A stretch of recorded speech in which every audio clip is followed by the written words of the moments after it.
what are the different laws I need to take care, who is the right person, how do I understand the laws, right?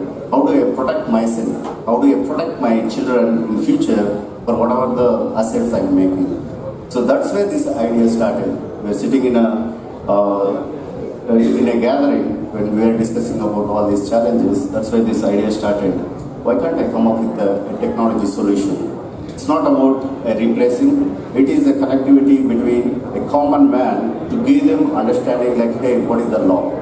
How we can make it simplified of the law and eventually connect customers and the lawyers to make it more simplification on whatever the laws we have. So that's when I met with Mr. Gowda sir and I make sure that this is not a purely an application, this should transform into an operating system. That's where the effort has gone in. It's not by default, it's by design. And that I can tell you that it is not meant to be something overnight commercial product. It's more of trying to give a problem statement solution. That's where this agenda is all about, and I really thank Justice Gopal sir for this effort and then blessings. And look at the chief guest. We are honored to receive Dr. C.N. ಇವತ್ತು ಎರಡು ಪ್ರಮುಖವಾದಂಥ ಕಾರ್ಯಕ್ರಮವನ್ನು ಈ ಒಡೆಯರ್ ಹಾಲಲ್ಲಿ ನಮ್ಮ ವಕೀಲ ಸ್ನೇಹಿತರು ಆಯೋಜಿಸಿದ್ದಾರೆ. ಈ ಕಾರ್ಯಕ್ರಮದ ಸಾನ್ನಿಧ್ಯವನ್ನು ವಹಿಸಬೇಕಾಗಿದ್ದಂಥ ಶ್ರೀ ನಿಶ್ಚಲಾನಂದ ಸ್ವಾಮೀಜಿಯವರು ನಮ್ಮನ್ನು ಕೆಲವೇ ನಿಮಿಷಗಳಲ್ಲಿ ಸೇರಿಕೊಳ್ಳಲಿದ್ದಾರೆ ಮತ್ತು ಇದರ ಅಧ್ಯಕ್ಷರಾದಂಥ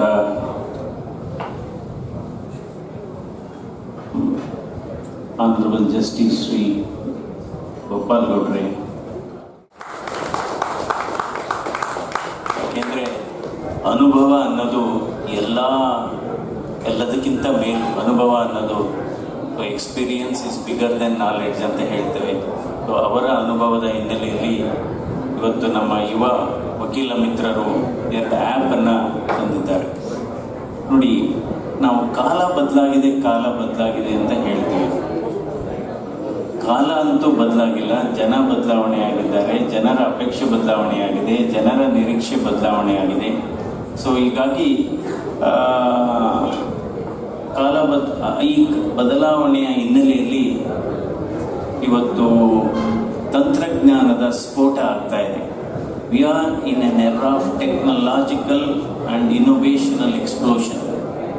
Recently, just today it got concluded, Honorable Prime Minister has organized the world's largest global AI summit, AI Impact Summit at New Delhi.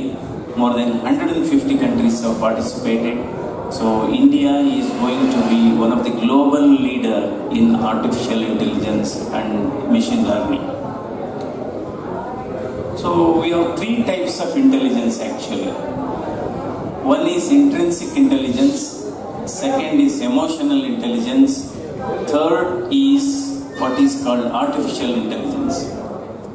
So artificial intelligence has come because of intrinsic intelligence and emotional intelligence. So the most important thing, back to the basics, we need to really strengthen our basics, very, very important, because we should not get blown away by these technological innovations or by artificial intelligence. Of course, this generation. ಎಲ್ರಿಗೂ ನಮಸ್ಕಾರ. ಇಂದಿನ ಈ ವೇದಿಕೆಯಲ್ಲಿ ನನ್ನ ಪರವಾಗಿ ನನ್ನ ಅನಿಸಿಕೆ ಪ್ರಕಾರ 3 ಜನ ಸಂತರಿದ್ದಾರೆ. ಮೊದಲನೇದಾಗಿ ತಾವು ಧರಿಸಿರುವ ಕಾಷಾಯ ವಸ್ತ್ರ, ಅದಕ್ಕೆ ಯಾವುದೇ ಚ್ಯುತಿ ಬರದೆ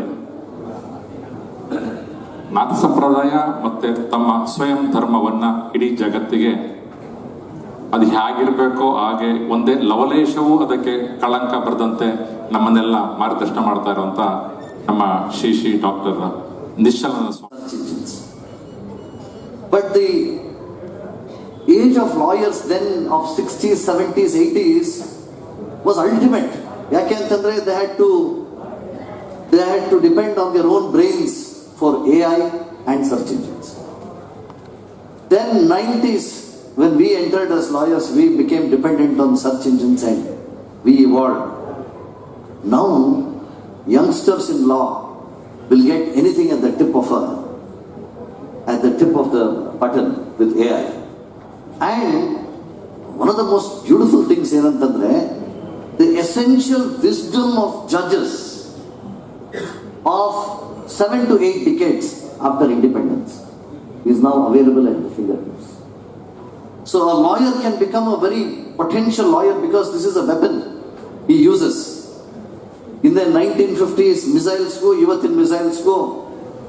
what is 8 ಗಂಟೆ ಆಗ್ತಾ ಇದೆ. 3 ಭಾಷಣಕಾರರ ಮಾತುಗಳನ್ನು ನಾವೆಲ್ಲರೂ ಆಲಿಂಗಿಸಿದ್ದೀವಿ. ಬೆಂಗಳೂರು ಅಡ್ವೊಕೇಟ್ ಅಸೋಸಿಯೇಷನ್ ಅಧ್ಯಕ್ಷರ ಮಾತು ನಗ್ನ ಸತ್ಯ ಅಂತ ನಾವು ಹೇಳಬೇಕಾಗ್ತದೆ.